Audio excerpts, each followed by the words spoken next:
fiunga mai te Palemia leo e sa mamulino e taupune sa au mai le ripoti maro fatasi. A le mata watu. Pe o politicize ma taupune tongo le loto fale o vai fa o fai ia ia tau. Pe o atu ai se tala ina tongo. Ina ia fai se fa tal no ina ia se awareness o le pe o se mata upuna memori atu e loto fai ma. Ale manino e loto ma. O mata upu le langa ma. Ina ripoti maro o fatasi fa tau ia ia. Kaya so fina ngalo le fa o kiki o mata o ne pe sufia I maho fo tangata o se mea nei o le afa aofi atu ai le o se fu fuanga le fata o to le to na malo ai mai se o le loma palo talai le fastai o le fase longa o le tapenanga le nei e pale mai le fenga malo fo o le vona fanga solo ona la o mai le taimi e whai eile li poti a Samoa. Ia mātou le ua pare mai. Ia o le lana mātou se e atu e whapena o na whatino ia le li poti. I le tu fo ile pe ua polokikia ia mata upu ia maise ia mata upu e tolu ia na o ta ua. Io e polokiki le tu fo ile e whapea o se mea na whaatupu e le whainga malo fau le la o talano atu malamalama e le o lea le tu o le mata upu na momori mai I le li poti a malo au whaatasi ona o lea e langa e isi ona sui a wai ia o le lalulangi e whapena iai atu nuu la tau te ave le whaamuamua ma le whaataua mai o te le whapea atu foi Poile e sa ona tatou talanoaina o le mea o le ua iai le lipoti mai a taatia lipoti nei e tatala lipoti nei mo sosi tangata mo lo latou silafia mai o le mea lava foile o te pui iai I le polokikia o mata upu e awhaina ai fua ia tangata ia awai foile a tatou talanoa I le tūlanga lea o le whaamuta o maitanga o tina. I lalo le tatou tūlafono. O lai iai le awanoa wha le tūlafono e whaatanga ai. Ia ai maise o le sila I le puipuia o le soifua maloloina o le tina. Ia po wafaina telefoi ia le pepe. Ia e le tūlanga fo ilea o le mafua anga o le maitanga po ua whaamarosi le teine ia o fo ilea tūlanga e pea o na masani e fo ilea o le incest la fo il Samoa mataifale ia le na ia o ne ia mea le masani on tatou talanoa ai ia ai ona ua o mai te tonu o le malai o talanoanga fo ilea I lunga o ai ati tau ia ele o se mea fo I solo muli ai pe ta te fo ile fa pe tulna mea fo ile ele tau na tatou talano ai fo ile o le walanga mai o le fo I tono tatou tulafono ai me se ala le fa taitainga le o te avatua fo ile I maitanga o tinama te mata ia o ele si taimi pe na FESILI mai e fo inicio o tou ia tau polale sa o le mele o fa poiponga I le vao fo ile o itu ainga tutusa ia o pe o le no te ia I le name fo ile no o tou FESILI ia ai pe o se mea na fa tupu mai fo ile le si tu o ukufai ia solo ni ai fa mai o faia ni talanoanga ni si o pule ngali ma fai pule ia ai le o se mea na faia tuaile malo o le mele na o fai ia e tupo ia le mele o le masalomia o le ale mafua anga ua alia I mai ai ia mea ai alia I mai foi ele se faina I le faalinga ia o finangalo ma taufi o le atunu sa loto Samoa le te tau ona whapea e tauwhia ia le whewhaalia inga o whinangalo mamanatu. O le fo o te iloa, i le tāpenanga o le li poti le nei. Sa wha solo ai ia whaatala noanga i tu tonu o le atunu. I lunga o le li poti le mai e le maro au whaatasi. Le la e tala uma mai ai mamata upu e tere. Au fia ai mamata upu e toro. Le la ana o atu le wha solonga o le ngai o inga le e whai ei whaatala noanga. Na tupu la mea na. Aile i o mai whai ngā malo le nei. E ono mwhaila no uporkiki fo ia uia o whai atu. Ia, ele ai wha mole mole. Ele o mātou na amata mea na tupu le mele na. A o iai le whai ngā malo tuai. A o te manatu. Ia le whaafonga mai le tunu u le tātou whaatala noanga. Voi le, tau te malamalama i porkiki a meisele nei taimi o le sauni atu i whai ngā pāro talaiti. Aore mea, he tutu mai ana matau pui e tuto. A whaapea o se matau putaua, tātou tala noa iai. A whaapea le taua e le ave i se whaamua mua. Ia, tātou tu atu i tua i se taimi au ngai. Whaafitai mo le fisiri, i se si fisiri. E sau no me tu fa por kiki. Ma le fo le mana mana tu fa manino ino menno tatiana. O mano ni ya pa skole ni po tia sin fa mo le no fio ma tu na na pa le lo ta fia ai ale. Fa io fo lo fina ngalo le atu o le wai le tu la fo le va pe. Po le fo le va pe o. O ye se fina ngalo le malo e fa se tu la fo nga ni no mai fo le vai aso tal wai le tu la ngale fo le se fina ngalo po pe tati o se po le na fo ia no fio mai le tu la no le na e se le ma fa po tanga pe le esa no fo le fa se na ma fa po tanga fa mo Ia ato nu le ala to fai atu mua ele amata mea le whainga malo, ele iai se wha moe o le whainga malo, i lunga fo'i o le anawa tau ale vaenga wha upu whai, a o loo wha pēnā o na tālia le whiriwhiri ngā le tunu o le palo ta te le la soi vau apewila. Ele iai ma nisi o nei tūlanga o avatu. E tūlanga wha le tūlafono le na mai le mātou anawa. O le vai fo ile whawai, i le tūlanga o le tuwhinga o le ao le maro, pe whailea ma whataita inga i se mea tau o le tūlafono, ma le tūlafono whawai. Le iei umai to tonu a tātou, foi ai a tau, foi le fundamental human rights. Ia, ana whape i se manatu o le vaenga whaupuwhai, e amai ai i lana nawa. Ele ila se tūlanga whape na o loo iei. Ia, tālo sia. Ele o iei tangata i tutonu o le maro o matala i le nā mea. Ai, o le mena e aona o toe whaamanatu atu. O le whaangaso longa o le whaatala noa ina o le tāpena o le maro. Molana li poti lona tolu i le maro au whaatasi. Wa lewa na amata mai le amatanga o le tausanga nei mawhai ei whaatala noa. No, le atu na whatuare o tāno tau baini poti. Tau tuturi lo atu tūrawa e o tau toa whingaro o maro le komisi o tūhone sa i eia vai me whare tonu tu koe whare tonu tātou tātou. Ia. O le anganga ai o le malo, ai mai se i whaalawe lawe whapea. Ia ai mai se foi se whaalawe lawe o lo o afia i se aseta na mea alofa mai e se tātou pāanga. Foi le over le 12 miliona i le tau o le aseta. Mai foi le o le ala whaale tūlafono pito manino. E whaamalamalama o mai le mea na tupu o na taunuunga. Ia mani whautuanga foi lea i le angai luma. E pei o le awala lava le ua sauni ai ma se sauni e whaatulafono o tātou komisio e sue. Ia, ua lewa ona whai unga le kapeneta e whaile komisio e sue ua iai fo isui o le komisi.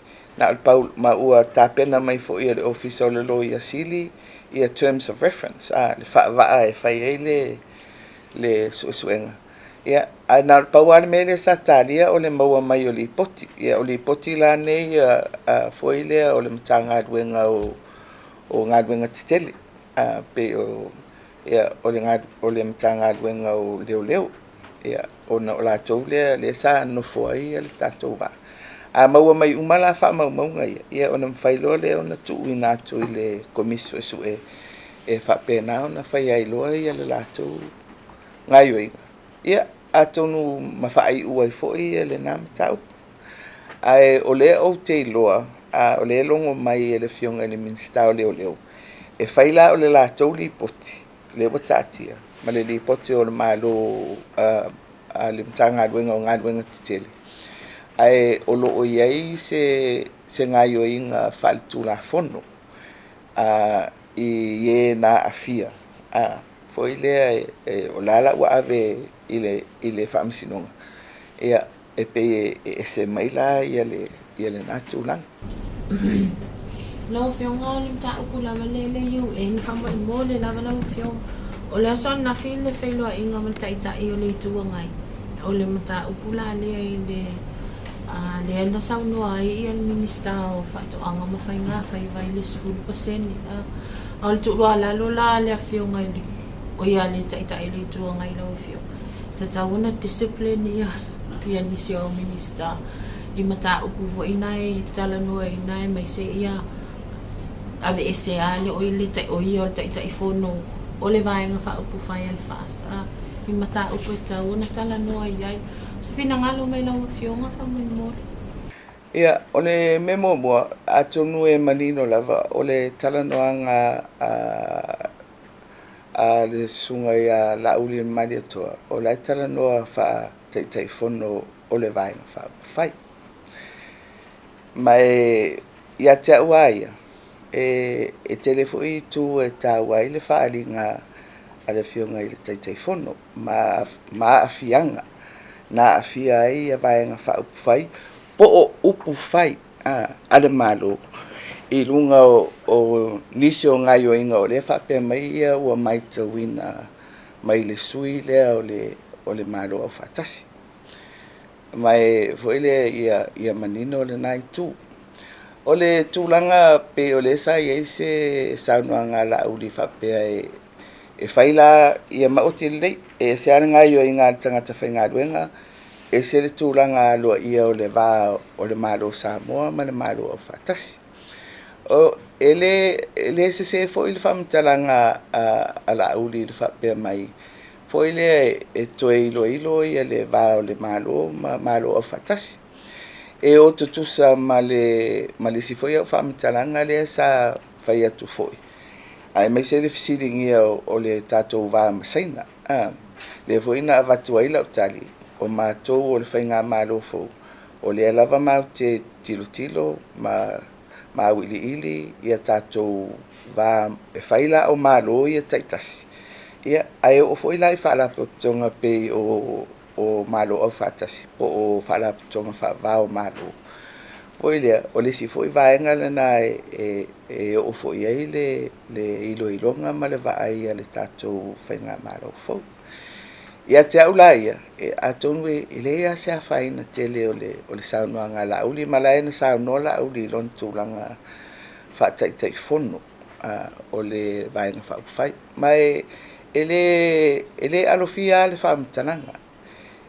le tau te si le fia uma ma malama le tatou tonu fa masina o tulanga i se tulanga le mautonu ma le vesi le tonu ona o ngaio inga nei ma o le si ngaio inga tele le na tupu ona o le sui fa popo ia le foi lana fai le sauna nga la uli o le o fai e fai unga ale fa misinonga ma ua ona talia ai o te iloa o le manatu au tu o le ale ngaio inga tangata whainga ruenga ale wharapo tonga o le maro au whatasi e isu ai i to tonu o upu whai o maro a Samoa e le se mea tala whea ngaile na i se tangata whainga ruenga ale maro au whatasi ai mai se lava o upu whai poro kiki tūlanga uma whapena mai foi le na o lo foi le mele mai i lo tūranga whataitai o le au te nofo mo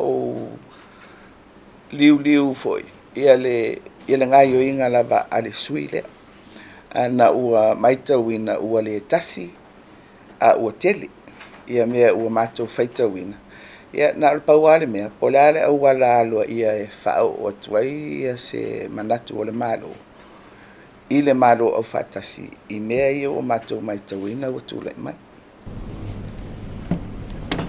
O le tūlanga i tato tū inga lau fionga lo mai tauina le lango a le ima fai pule mai so le tele o isi afioanga o whamaunia mai fo i se tasi o afioanga ua ia le lato tu la fono e sala tu pe ai tangata e te e fai ia tu inga lau fionga ai fa ape fela o le vo mai tau atu la sui vale lato e fai le si max vaccination ai fa fel tangata e ua umatu ia whasalanga no umafioanga fai puli e musu ai fai tu o le ase tūlanga se wapa ai al malo i tūlanga. E le o se mea whaingofi, ma o le mea le o le e whea ngai ma... E le o nā tātou, o le whea ngai ma le laulangi atoa.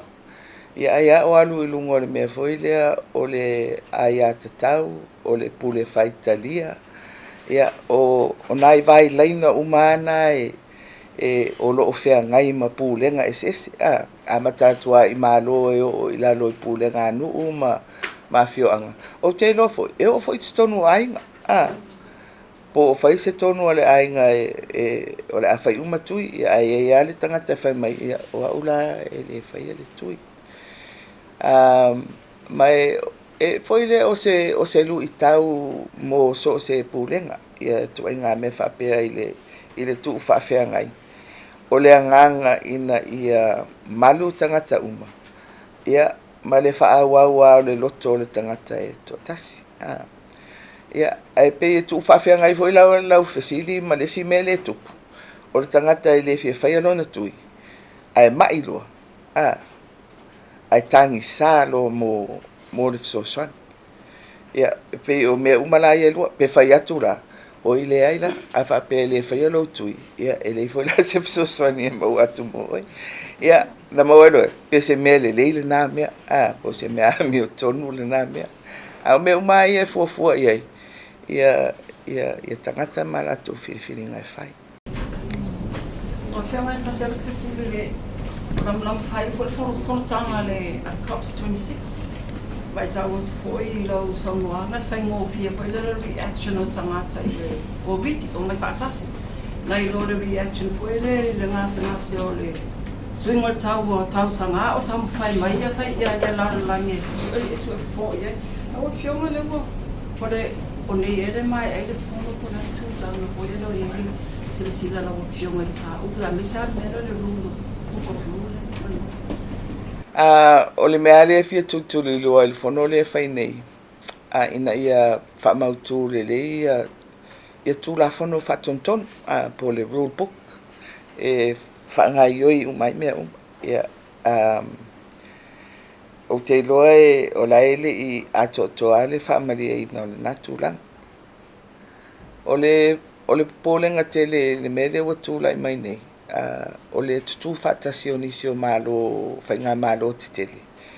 O i lātou ia o foile o malo si ai ia malo si anga foile o maa susunu. Kou ma ia po le swau u foi. Awa o le e whawhainga tā foile ia lātou o na suia ia lātou ati na e o lo whawai lungo o nā malo si anga. O le itu whaingata, ona ele a whape whaawau pia ia ngai o inga whainga malo te tele ia. Ma na le au si aila ia le o le whaamoe le ia tau fiofi mai le vevela fo i le tasi ma le lima fo i le si itia o le vevela o le paneta. Mai o le au nangi lava le nā ma le talo sanga malo o le Pasifika ma ua tele lava na au tasi fo i whina ngalo o malo uma o le lalulangi. Ina ia tātou tau fiofi mai lava le si itia o le vevela. Ia wha muta mai i le tasi ma le lima teke li. Ai atu tu whawhea ngaila manisi o whaiunga ia o tūrai mai. E ono whainga tāna tupu mele nā. ia ale ala na faiala u la upu fo ile avenga o le whaamutalanga i le fonotele lea. O le mea maua ele na mwhaina mo li mau ia le lalorangi. O ngai o inga ale lalorangi atoa fo ile tali atu ile COVID. O se taimi mua le o mwhai ona tuu whaatasi a ini tāpenanga. Ai mai se ara le whainga o tui. Fo ile i se taimi pu'u. A le ua tali mai le lalorangi atoa. Fo ile mangaru lue whaatasi uma ia maru. E tali atu i le lui ua whengai ma le lalorangi atoa. E peila le FESILI fo ile i lo mawhau ma le whainga o le whaamtalanga le na avi. A whape o le o mawhaina whai le mele na e le lalorangi atoa mo le COVID. O le ale mea o le ale mwhai e on tatou whai le mele na mo le swinga o le tau. Ma afianga e tutupu mai i le swinga o le tau. E to tele atu tangata e maririu i mena. Ia meisi a afianga fo ile o sio manga a maturanga whapena. Lo tangata e fo ile ono a afia ile whama. Ia mani mea fo ile ona o le sio manga. O le sio manga e wha moe ia ile le ola o le tangata soifua. So a le tatou maua la sio manga fo ile a saunga le ia ele ia se si e sao mai ai. Ele sao mai ai le mauoloa ele sao mai ai le mativa. Fo ile whailunga tangata le sio manga ua whaaleanga ina ma whatama. Lau fionga whaman mo le manu le wa mo le anano. O le mta upule i tamaiti e whatau olo ai lungo o au wala. E o le tamaitau ina e whaase se ia le paenga whaukuwhai le HRPP o lau whaatala noa ia se tūla whono e whaamalusi ai ia le tau whio tamaiti mai le whatau olo ai lungo au wala. A le mai tau lava e tā lava le tasi tā le lua o lupe o luma al McDonald's le iai whana witi le roto. O le ase tangatanga ia le malo i le tūlanga whamunumuri. I o te iloa, mai o te iloa le tāpenanga le nai whai. Ma o le si ngā ruenga na o lo whea ngai ma le whai o le mata ngā ruenga. E awa misalo o le mata ngā ruenga whai ngā pisinisi ia le si mata ngā ruenga tau lamua. E ma tātou mata ngā ruenga lea foi lea o tina mata maitai. Mai o le ngafa foi ma le tatou komisi foi le toe suesue ia tatou tulafon. Ia o le me foi le o tatou e se tele o tatou tulafon. A le sialu i tele le whenga i tatou o le whamarasi o tatou tulafon. E le whapela e avea le tusi o le tulafon. E tupu ele me le tau te mana o tupu. Tau fia mai tamai i whataunga i o le lewa le pō, tūrang whapena. A le whamarosia. E whiwa tātou e tusi tūrafono, e le ave fo le Tusitala tūrafono e tau fia ai. O le implementation, o le whamarosia o tūrafono, me tau ala na. Ia mara maumoli au le wheau. Ia wa pe whai ele loto o tamai titi. O le wheau ai o mātua. O le i le vai o lato whanau. Ia, o le si foi mea. Foi le ainga lava ma le tūranga o le tango lima. Ia, o mea umai, e whai lava e tangata soifua le mea e mwhai e ona ola. Ia, e lautiele lana mta upo le mtiva. Mo le tūlafono ia e pui mai ia whanau. Ia o te iloa ele o se tūlanga fou e tusi tūlafono whainga whawai a le whamarusia e le tupu. Elis FESILI e tutuangia o le whionga Palemia. Ia te tasi ala le FESILI whamanmure le o whionga pe whamangia le o tau fia ia polo ke tile ia la o. Lea, ele whamau. Siapa FESILI mole kakoli ni potile sa mole la ave le UN. Ese swinga li potile on tolo. Ese swinga tele mai le li potile muli tambo. Ese swinga tele. Awa a umari poti na maila ia leo le lisio fautuanga. O le la e fai mai e le tatou li poti le fai o te leo fautuanga ia na mai le li poti taluai. O le o mawhai na tatou tali atu ia. Fa pena la le fa ngaso longa o mea ia. E o fo ila i fautuanga ia wa au mai. O le o mawhai se avatu ia le li poti. O le ua mawhai o na whapea tātou ia o le tele ao o mena mai ia le ua mai i ei mea ua tātou whamawina ia ai ei mea e tau fo i ona tātou pe ngā lue iai. O le ase fufua ngai le malama le le whangadi i lo fioma whamimo le la manurua. Le pawanga na FESILI. Ele o iei se si fufuanga e se mai le mele iei nei. Ono o lo FESILI la ufionga ono le na whamau ni mai minister fa beo le la Tusitala whangali ia ave ese mai ia le ofisa o leo leo lao le whai e taimi nei la ufionga. Ele i o mai se me whapena i tutono le cabinet poni tapena ngā minister ia. Ele i o mai le cabinet banga na ua whai atu le whai unga le cabinet ia ona mawaila ia leo tutono. Watu lete pio se mai ni fa mo mo to pa si fa ya me so fina mara mo mo ya ma kri ku ya io o le e il famo mo e fai fuori sa vali al vai fa fai le stona i fale a lupo ya o le ua mai ona fatino ni si o sa vali fo e pe ona sa fatino ele vai fa fai o lo mal palo tele o le la ua mai ai fasto ia ua mai a mai ia o sanganga fama sanganga lua ia mai lava fa mo wale fu wala lata mai le aso fenga padot ia peo atu le vai aso ua mai ai ia sa vali el vai fa fa